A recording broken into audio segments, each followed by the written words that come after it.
होली आने वाली है। सभी औरतों को बोल दो जरा सावधान रहें, और जितनी भी नई नवेली बहुएं हैं उन सबको उनके मायके भेज दो। अगर एक भी नई नवेली दुल्हन होली के समय यहाँ पर रही तो अनर्थ हो जाएगा। होली का त्योहार जैसे जैसे पास आ रहा था, गांव में दहशत का माहौल बढ़ता जा रहा था। नंदिनी के लिए भी एक रिश्ता आ रहा है दूसरे गांव से। अजी, जो भी रिश्ता देखा है ना वो सब होली के बाद। अभी कुछ नहीं करना हमें। अभी तो शादी का नाम लेना भी ना मौत को अपने घर पर दावत देना है। बिल्कुल सही कह रही है ममता। अगले हफ्ते होली है और मैं तो इसी हफ्ते अपनी बहू को भेज रही हूँ उसके मायके। होली बीत जाने के भी एक हफ्ते बाद बुलाऊंगी उसे। एक एक करके गांव की सारी नई नवेली दुल्हन अपने अपने मायके जा रही थी।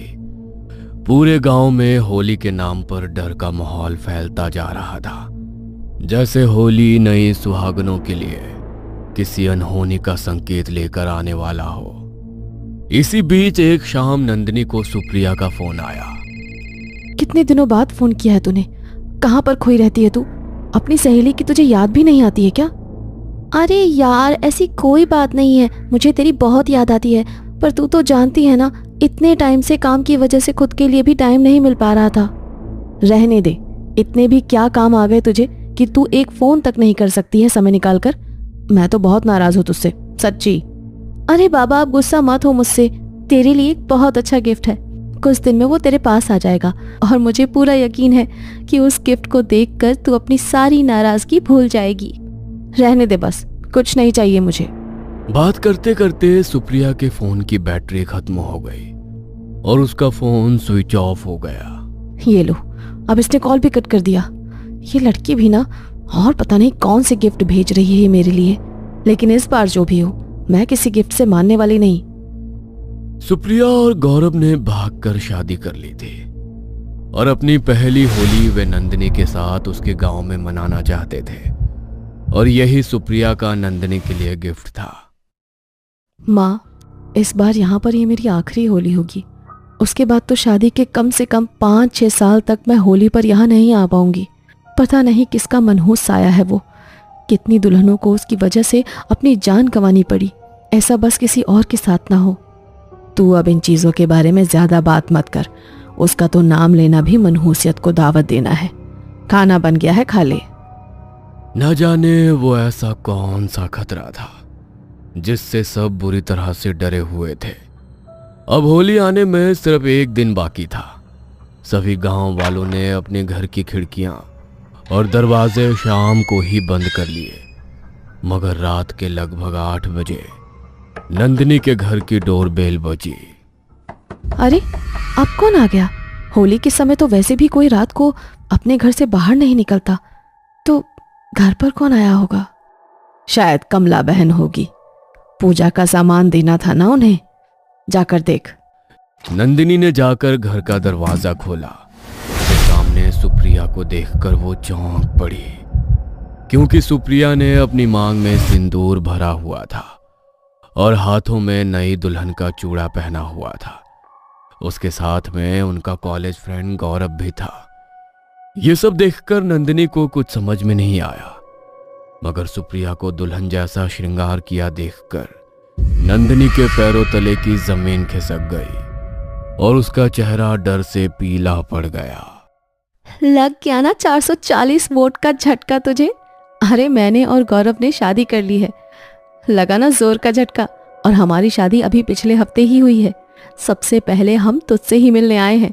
शादी में तुझे इसलिए नहीं बुला पाए क्योंकि हम दोनों ने भागकर शादी की, लेकिन कोई बात नहीं, अब हम तुझे अपनी शादी की ग्रैंड पार्टी देंगे। अरे क्या हो गया तुम्हें नंदिनी? तुम इस तरह भूत बनकर क्यों खड़ी हो? लगता है तुम्हें बहुत बड़ा शौक लगा है। शौक तो सचमुच तुम दोनों ने मुझे बहुत बड़ा दे दिया है। ये तूने क्या किया सुप्रिया? तुझे ये नहीं करना चाहिए था। क्या मतलब नहीं करना चाहिए था? अरे, मैंने अपने प्यार से शादी कर ली। तू इस चीज को देखकर खुश नहीं है क्या? मैंने तो सोचा कि शादी के बाद पहली होली मैं तेरे साथ तेरे गांव में मनाऊंगी, तभी तो आई हूं यहाँ पर तुझे सरप्राइज देने के लिए। नहीं, तुझे यहाँ नहीं आना चाहिए था। तूने मुझे पहले क्यों नहीं बताया कि तेरा सरप्राइज ये है? अगर तू मुझे पहले बता देती तो मैं तुझे यहाँ कभी आने ही नहीं देती। नंदिनी की बातें सुप्रिया और गौरव को बिल्कुल समझ नहीं आ रही थी। ममता और रामलाल भी दोनों बुरी तरीके से डरे हुए थे और बात को संभालते हुए वो सुप्रिया और गौरव को घर के अंदर ले जाते हैं और उन्हें चाय नाश्ता परोसते हैं। क्या बात है नंदिनी, तू इतना ज्यादा घबरा क्यों रही है? जी, आपको हमारा यहाँ आना अच्छा नहीं लगा क्या? ऐसी कोई बात नहीं है, बस हमारे गांव में ना नई नवेली दुल्हन होली वाले दिन गांव में रह नहीं सकती है। क्या मतलब है गांव में नहीं रह सकती है? कोई दिक्कत है यहाँ पर या फिर कोई रीति रिवाज है ऐसा? बहुत बड़ी दिक्कत है, ऐसी दिक्कत जो सीधा आप दोनों को मौत के मुंह में धकेल सकती है। अरे तू क्या बोले जा रही है? साफ साफ बता ना, बात क्या है? बेटा, बात यह है कि हमारे गांव में कोई भी नई नवेली दुल्हन होली नहीं मना सकती।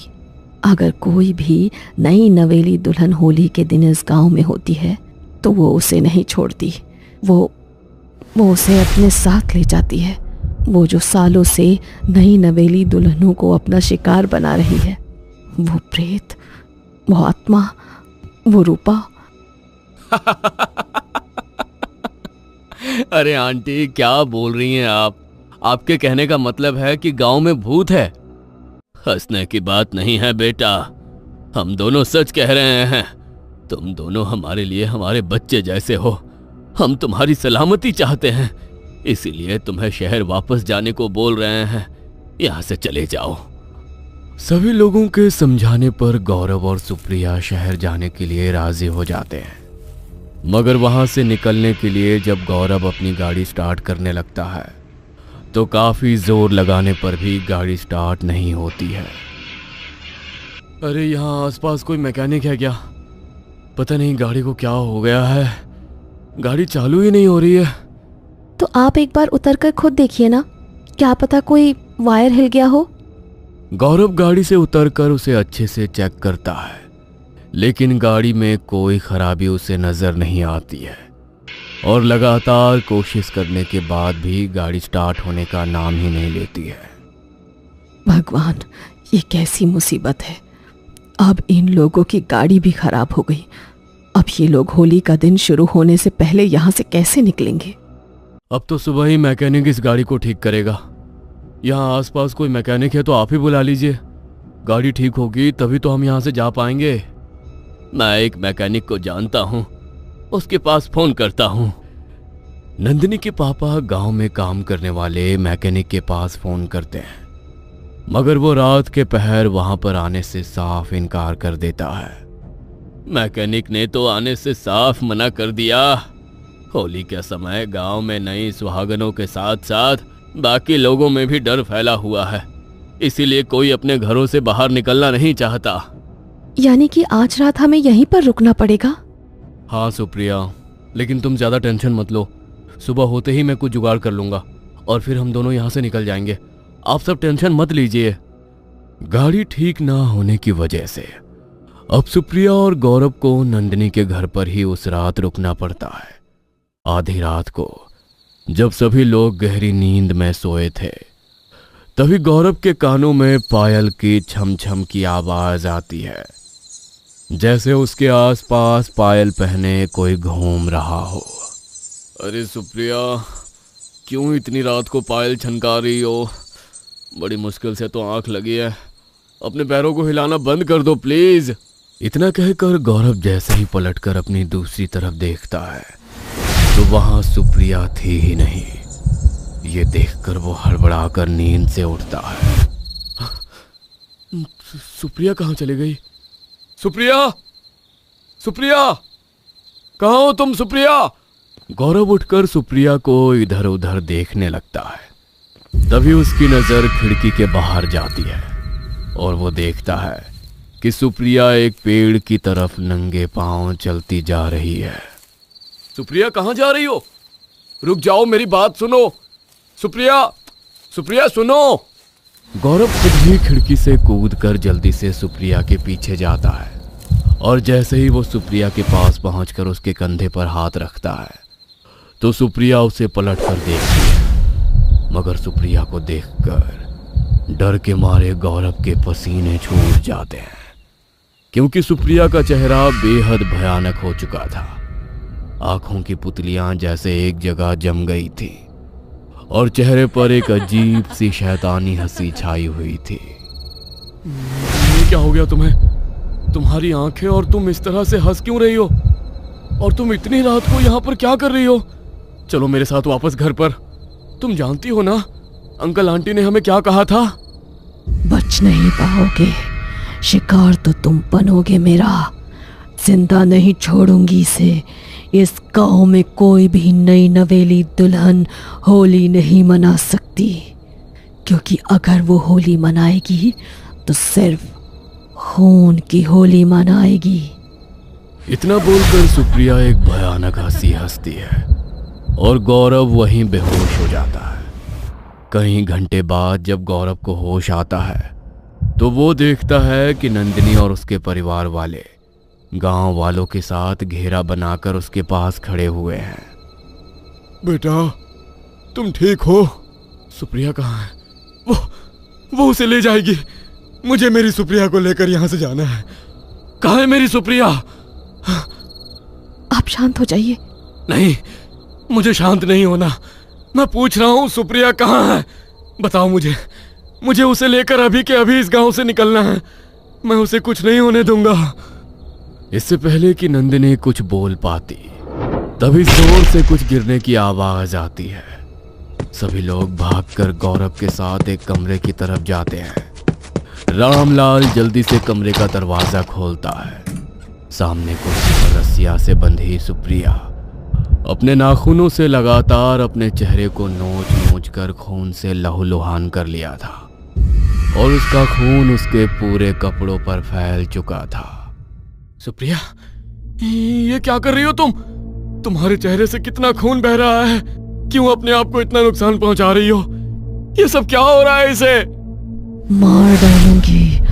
मार डालूंगी मैं। किसी भी नई नवेली दुल्हन को इस गांव में बर्दाश्त नहीं कर सकती मैं। इसे भी मार डालूंगी मैं। आप लोग खड़े खड़े देख क्या रहे हैं? मेरी सुप्रिया को बचाते क्यों नहीं है? आखिर ये सब क्या हो रहा है उसके साथ?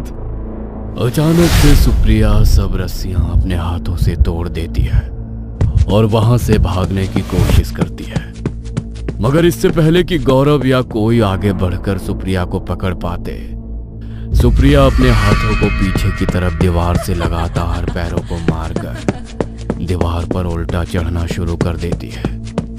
अपनी आंखों के सामने ये भयानक दृश्य देखकर सब लोग अपने कदमों को पीछे ले लेते हैं।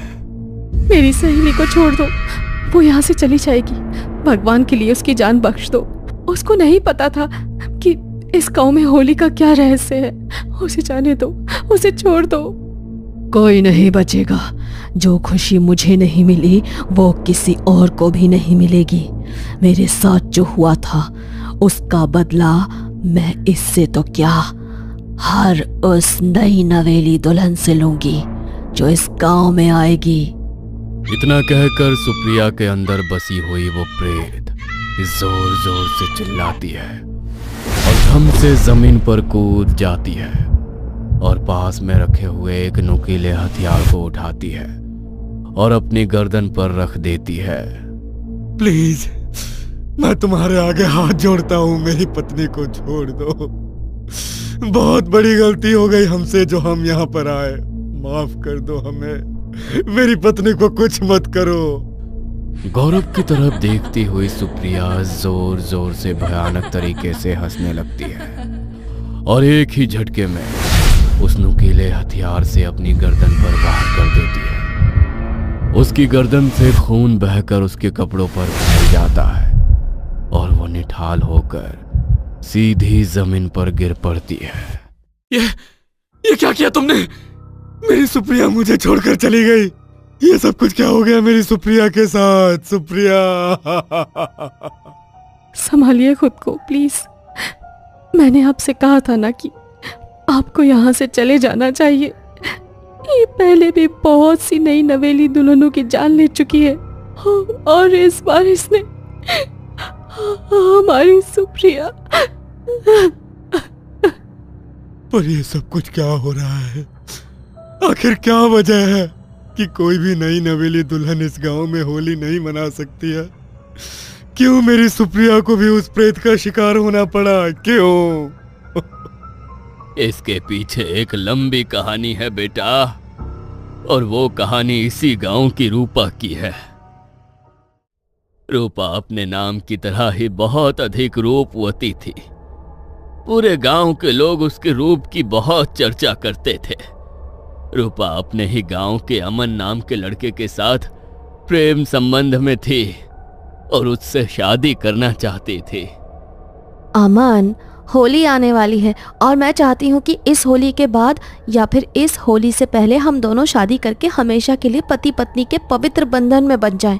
मैं अब और तुमसे ऐसे छुप छुप कर नहीं मिल सकती। अरे चाहता तो मैं भी यही हूँ कि हम दोनों शादी कर लें और अपना घर बसा लें। तो फिर तुम बात करो ना अपने घर वालों से। अगर तुम बात करोगे तभी मैं भी अपने घर वालों से बात कर पाऊंगी। तुम चिंता मत करो रूपा, देखना इस होली से पहले ही मैं अपने घर वालों को हमारी शादी के लिए मना लूंगा। इतना कहकर अमन रूपा को गले से लगा लेता है, लेकिन उन दोनों की सारी बातें गांव में रहने वाला मनोज सुन लेता है, जो मन ही मन रूपा को बहुत चाहता था। इस अमन को क्या लगता है कि ये मेरी रूपा को अपना बना लेगा? रूपा मेरी नहीं हुई ना, तो मैं उसे किसी और की भी नहीं होने दूंगा। इस होली पर रूपा को तो मैं अपनी बना कर ही रहूंगा। मनोज जल्दी से रूपा के घर जाता है और रूपा और अमन के प्रेम संबंध की बात उसके घर वालों को बता देता है, जिसके बाद से रूपा का घर से निकलना बंद हो जाता है। अमन के बिना रूपा का हाल बेहाल हो चुका था। होली वाले दिन रूपा की सहेलियां होली खेलने के लिए जबरदस्ती उसे घर से ले गईं, मगर रूपा का होली खेलने का बिल्कुल दिल नहीं था, इसलिए वो एक जगह पर शांति से जाकर बैठ गई। तभी मनोज अपने कुछ दोस्तों की टोली के साथ रूपा के पास आया। अरे मेरी रूपा, अब तो अमन तेरा कभी नहीं होगा। आज होली वाले दिन मैं तुझे अपने हाथों से रंग लगाकर अपनी बना लूंगा। आज मैं होली वाले दिन तुझे अपनी बाहों में भरकर तेरी जिंदगी में प्यार ही प्यार भर दूंगा। मनोज की बातें सुनकर रूपा का खून खौल जाता है और वो उसके चेहरे पर एक जोरदार चांटा जड़ देती है। दूर रहो मुझसे, मैं सिर्फ अपने अमन की हूँ। उसके अलावा और किसी का होने से पहले मैं मरना पसंद करूंगी। दोबारा मेरे पास मत आना, वरना तुम्हारे लिए ठीक नहीं होगा। तू खुद को समझती क्या है? अपने रूप का, अपनी सुंदरता का घमंड लिए फिरती है। लेकिन मेरी एक बात कान खोलकर सुन ले, अगर तू मेरी नहीं हो सकती तो मैं तुझे किसी और का भी नहीं होने दूंगा। और तूने जो मुझे ये थप्पड़ मारा है ना, इसका बदला तो मैं तुझसे लेकर रहूंगा। याद रखना मेरी इस बात को। रूपा के थप्पड़ से मनोज के अंदर इतना गुस्सा फूट जाता है, वो रूपा से उस थप्पड़ का बदला लेने के लिए गुलाल में कुछ मिला देता है। और जब रूपा बड़े से पानी के टब के पास खड़ी होती है, तभी मनोज उस गुलाल को रूपा के चेहरे पर पीछे से आकर लगा देता है और रूपा वहीं पर बेहोश हो जाती है। और मनोज उसी समय उसे पानी के टब में धक्का दे देता है और पानी में डुबा डुबा कर वो रूपा की जान ले लेता है। मनोज ने रूपा के साथ जो भी किया, उसकी सजा मनोज को तो मिल गई। रूपा के मरने के कुछ दिन बाद ही उसके घर में गांव वालों को उसकी लाश मिली।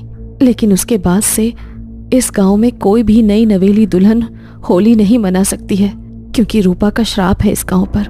वो अपनी अधूरी इच्छा के साथ इस दुनिया से गई, और वो भी अपनी मर्जी से नहीं, बल्कि मनोज के हाथों से। मैं मानता हूं कि रूपा के साथ जो भी हुआ वो बहुत गलत हुआ, लेकिन आप लोग अपने गांव को उस श्राप से मुक्त क्यों नहीं करवाते?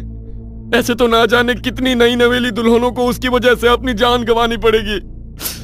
मेरी सुप्रिया, हम तुम्हारा दुख समझ रहे हैं बेटा। हमने पता नहीं कितने पंडितों और साधुओं से अपने गांव को ठीक करवाने की कोशिश की, लेकिन रूपा की प्रेत आत्मा इतनी शक्तिशाली है कि अब उसे कोई भी काबू नहीं कर सकता। जब तक वो खुद अपनी मुक्ति ना चाहे, वो मुक्त नहीं हो सकती। इसलिए बस हम गांव वाले हर होली के त्योहार पर बस इसी डर में जीते हैं कि गलती से भी कोई नई नवेली दुल्हन इस गांव में ना आ जाए, वरना उसका वही हाल होता है जो आज सुप्रिया का हुआ है। सारा सच जानने के बाद गौरव बहुत हैरान होता है। होली का त्योहार बीत जाने के बाद हालात वापस से सरल हो जाते हैं। तब गौरव अपनी सुप्रिया को खो देने के गम और गांव में होली के दिन नई नवेली दुल्हनों के साथ होने वाले हादसों की सच्चाई अपने दिल में लिए शहर लौट जाता है। मगर नंदिनी को दिया ये सरप्राइज गौरव के जीवन में हमेशा के लिए काली याद बनकर रह जाती है। दोस्तों, अगर ये कहानी आपको पसंद आई हो तो हमें सब्सक्राइब करें, और आपके पास भी है कोई ऐसी ही डरावनी कहानी तो हमें ईमेल करें। हम आपकी कहानी पर भी वीडियो बनाने की कोशिश जरूर करेंगे।